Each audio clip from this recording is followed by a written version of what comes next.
Hello students, हमने periodic table start किया था जिसमें आपने सबसे पहले क्लासिफिकेशन की बातों को सुना था।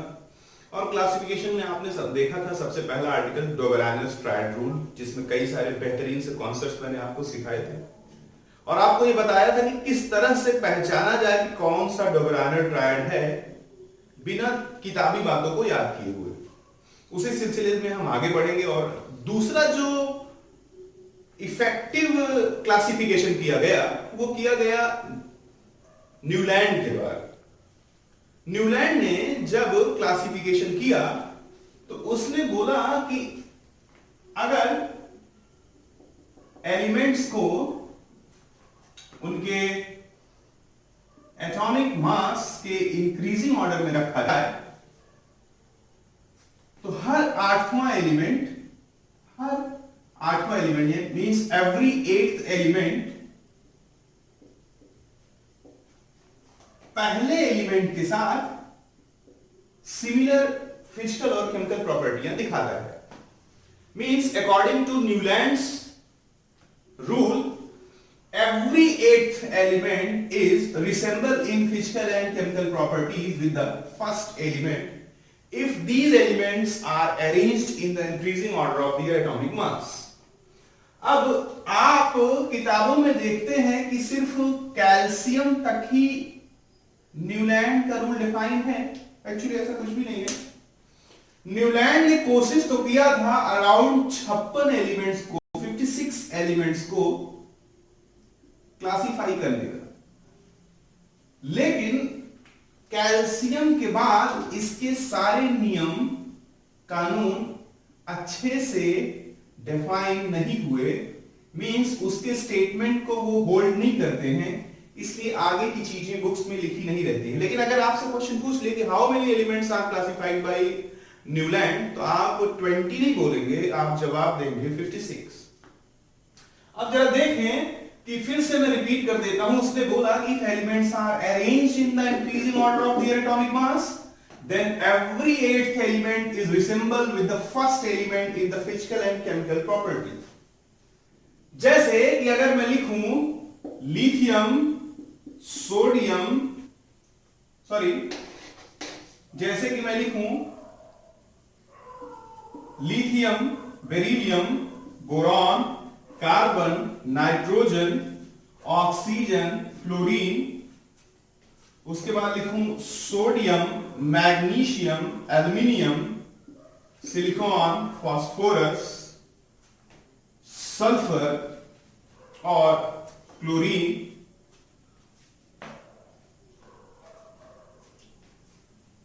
उसके बाद पोटेशियम और कैल्शियम। फर्दर भी उसने किया, लेकिन आगे ये नियम परिभाषित नहीं हो पाया। अब अगर यहां पे हम लोग देखें तो लिथियम को अगर पहला एलिमेंट मान लोगे तो जरा देखिए 1 2 3 4 5 6 7 8। लिथियम के बाद आठवां एलिमेंट आता है सोडियम। तो हम जानते हैं कि लिथियम और सोडियम की प्रॉपर्टी बिल्कुल एक जैसी होती है, इनके आउटर मोस्ट शेल में एक इलेक्ट्रॉन होता है। सिमिलरली अगर लिथियम को पहला एलिमेंट ना मान करके एक कोई मान ले पहला एलिमेंट बेरिलियम को, तो 1 2 3 4 5 6 7 8। बेरिलियम के साथ 8th एलिमेंट आता है magnesium. We know that all the properties of beryllium and magnesium are not same but are almost same।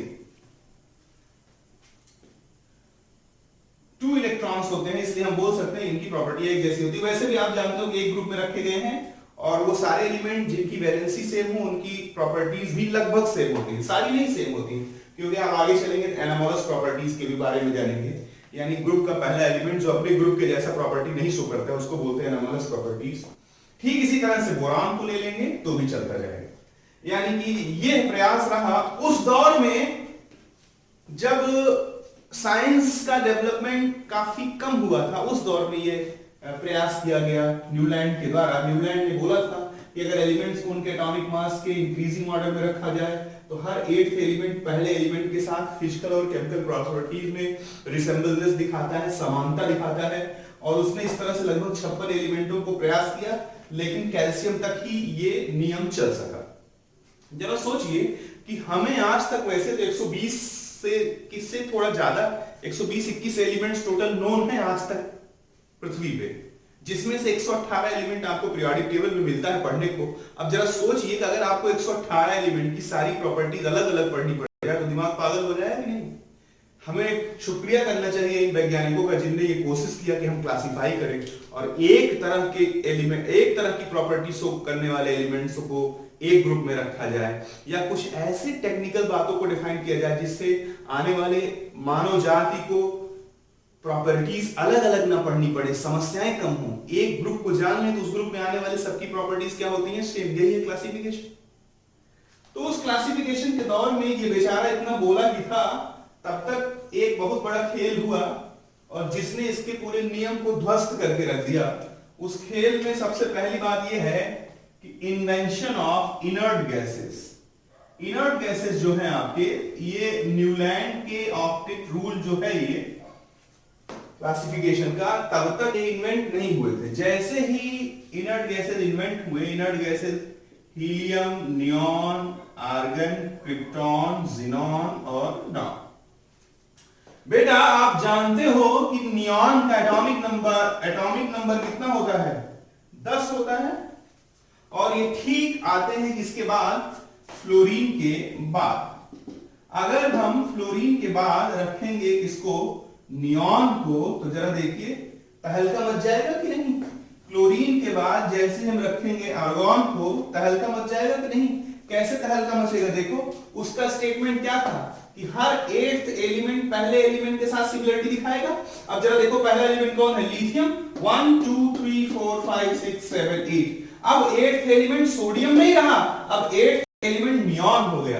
क्या लिथियम नियॉन जैसी सिमिलरिटी दिखाता है, नहीं भैया, नियॉन से बिल्कुल उल्टा दिखाता है। लिथियम हाईली रिएक्टिव होता है क्योंकि मेटल है, और नियॉन किसी से जल्दी से रिएक्ट नहीं करता है क्योंकि इनर्ट गैस है। यानी कि पहला डिमेरिट क्या रहा न्यूलैंड के ऑक्टेट रूल का, पहला डिमेरिट रहा कि इन्वेंशन ऑफ इनर्ट गैसेस। जैसे इनर्ट गैसेस की खोज हो गई तो 8वें नंबर पे लिथियम से काउंट करोगे तो सोडियम के बजाय क्या आ गया, नियॉन आ गया। बेरिलियम से अगर आप काउंट करोगे तो 8वें नंबर पे मैग्नीशियम के बजाय कौन आ जाएगा, सोडियम आ जाएगा। इस तरह से अगर हम डिमेरिट की बात करें तो न्यूलैंड का पहला डिमेरिट था इन्वेंशन ऑफ इनर्ट गैसेस, और इन्वेंशन ऑफ इनर्ट गैसेस के साथ दूसरा जो डिमेरिट था, इसका दूसरा डिमेरिट था कि Newlands statement do not holds good after calcium. Means calcium के बाद इसका ये स्टेटमेंट अच्छे से नहीं चलता है, फिर दुनिया भर की बकवास बातें इंक्लूड होने लगती हैं और इस मेथड को फॉलो नहीं करता है। किस मेथड को, कि 8वां एलिमेंट पहले एलिमेंट के साथ क्या दिखाए, सिमिलरिटी दिखाए। तो होप कि आपको मैं कुछ समझा पाया हूंगा। फिर से कंक्लूड कर देता हूं, क्या बोला था न्यूलैंड ने बोला था कि अगर एटॉमिक मास के इंक्रीजिंग ऑर्डर में रखा जाए तो हर 8वां एलिमेंट पहले एलिमेंट के साथ क्या दिखाता है, सिमिलरिटी दिखाता है। सिमिलरिटी दिखाता है जैसे कि लिथियम सोडियम के साथ, बेरिलियम मैग्नीशियम के साथ, बोरॉन एल्युमिनियम के साथ, कार्बन सिलिकॉन के साथ, नाइट्रोजन फास्फोरस के साथ, ऑक्सीजन सल्फर के साथ, फ्लोरीन क्लोरीन के साथ। और आगे आप जानते हैं ये कहां तक चला, कैल्शियम तक। इतनी बात बोलते ही जब इनर्ट गैसेस का इन्वेंशन हो गया तो फ्लोरीन के बाद सोडियम के बजाय बीच में कौन आ गया, नियॉन आ गया। अगर बीच में नियॉन आ जाएगा तो लिथियम से 8वां एलिमेंट सोडियम ना होकर के कौन हो जाएगा, नियॉन, और इसके पूरे स्टेटमेंट की धज्जियां उड़ जाएंगी और ये पूरा का पूरा नियम क्या हो जाएगा, फेल। और दूसरी बात जो रही इसके फेल होने का कारण, पहला तो रहा इन्वेंशन ऑफ इनर्ट गैसेस, और दूसरी बात रही कि कैल्शियम के बाद this statement do not hold good. उम्मीद करता हूं कि ये बातें आपको समझ में आई होंगी। डाटाबेस बातें हैं, थोड़ी जानकारी रहेगी तो सही रहेगा आपको। अब पहला अटेम्प्ट था डोबराइनर-स्ट्रैड रूल, जिसमें हमने आपको बहुत बेहतरीन तरीके से पूरी पीरियोडिक टेबल को कैसे लर्न करें और क्या बातें यूज करें कि आपका दिमाग किताब से हटकर कॉम्पिटिटिव पॉइंट ऑफ व्यू से चले। तो उसमें हमने आपको सिखाया था कि कैसे डोबराइनर-ट्रायड को पहचाना जाए। फिर हमने दूसरे आर्टिकल में देखा न्यूलैंड ऑप्टिक रूल को। न्यूलैंड के बाद तीसरा क्लासिफिकेशन जो साइंस में हुआ उसको किया था लॉदर मेयर नाम के साइंटिस्ट ने।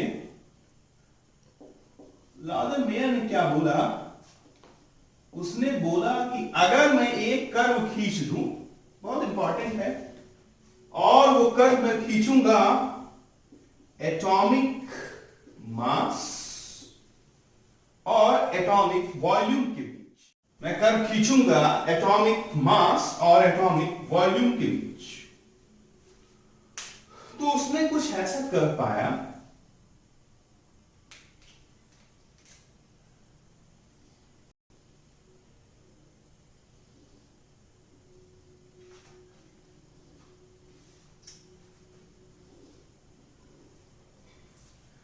और इस कर्व में ये जो असेंडिंग आर्म्स हैं, यानी कि ये लाइन जो चढ़ रही है, और इनको इनको बोला असेंडिंग आर्म्स, और ये जो लाइन नीचे की तरफ उतर रही है इसको बोला डिसेंडिंग आर्म्स, और ये जो टॉप के पोजीशंस हैं इनको बोला पीक। तो देखा कि लॉदरमेयर कर्व जो कि एटॉमिक मास और एटॉमिक वॉल्यूम के बीच खींचा गया, इसमें पीक पे था सोडियम, पोटेशियम, रुबिडियम और सीजियम। असेंडिंग आर्म्स पे पाए गए फ्लोरीन, क्लोरीन, ब्रोमीन और आयोडीन, और डिसेंडिंग आर्म्स पे पाए गए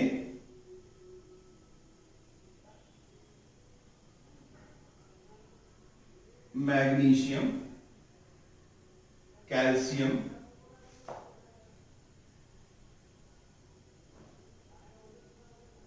स्ट्रोंशियम और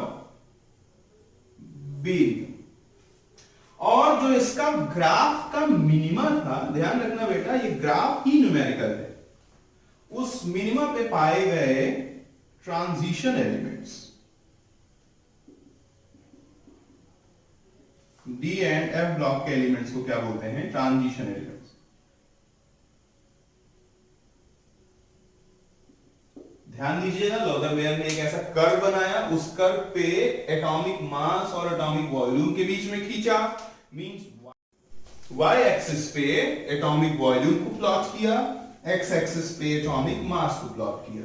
तो इस पे क्वेश्चन क्या बनता है ये आप जान लीजिए। सबसे पहला पॉइंट है इसका जो इंपॉर्टेंट है, वो पहला पॉइंट ये है कि लॉदरमेयर कर्व में पीक पे कौन होते हैं? तो पूछेगा position off peak, position off peak is occupied by alkali metal. Alkali metal means group 1 के metals। चलो मैं शॉर्ट फॉर्म में लिख दे रहा हूं, alkali metal, एटॉमिक मास ना समझ लेना, this is the alkali metal। दूसरा क्वेश्चन पूछेगा कि ascending arms पे कौन होते हैं? ascending arms पे कौन होते हैं? तो दूसरा क्वेश्चन ascending arms पे कौन होते हैं, तो आप बोल देंगे हेलोजेंस। हेलोजेंस मतलब ग्रुप 17। तीसरा सवाल आपसे पूछेगा डिसेंडिंग आर्म्स पे कौन होते हैं? डिसेंडिंग आर्म्स पे होते हैं alkali earth metal, alkali earth metal. यहां से आप अगर देखेंगे तो आपको 3 क्वेश्चंस पूछे जाने की प्रोबेबिलिटी सबसे ज्यादा है। Means the peak in case of Loddermeyer curve is occupied by alkali metal। second question जो पूछ सकता है वो है कि ascending arms पे कौन होता है, किसमें? Loddermeyer curve में कौन? हेलोजेंस। तीसरी बात जो पूछ सकता है वो है descending arms पे कौन होता है, तो आप क्या बोल देंगे? alkali earth metal। चौथी बात जो आपसे पूछ सकता है वो चौथी बात है क्या कि minima of the curve is taken। तो जो मिनिमा ऑफ द कर्व होता है उस पे कौन प्लॉटेड रहते हैं? उस पे प्लॉटेड रहते हैं ट्रांजिशन एलिमेंट, हिंदी में इन्हें संक्रमण तत्व बोलते हैं। ये 4 क्वेश्चंस हैं। इसमें मैं आपको एक गंभीर बात बता दूं कि बेरिलियम ग्रुप 2 का तो एलिमेंट है, लेकिन हम बेरिलियम को अल्कली अर्थ मेटल नहीं बोल सकते हैं। अल्कली अर्थ मेटल नहीं बोल सकते। आप पढ़ते हैं कि ग्रुप 1 के एलिमेंट्स को बोला जा सकता है अल्कली मेटल, और ग्रुप 2 के एलिमेंट्स को बोला जाता है अल्कली अर्थ मेटल। लेकिन जानते रहिएगा कि बेरिलियम ग्रुप 2 का तो एलिमेंट है, लेकिन बेरिलियम अल्कली अर्थ मेटल नहीं है। इसका कारण यह है कि जो अर्थ क्रस्ट में पाए जाते हैं उन्हें ही अल्कली मेटल बोला जाता है। तो according to electronic configuration and the physical and chemical property, it shows the similarity with the alkali earth metals, that's why it is placed in group 2 elements, but it is not actually alkali earth metal because it is not present in earth crust। काफी important बातों में से एक है।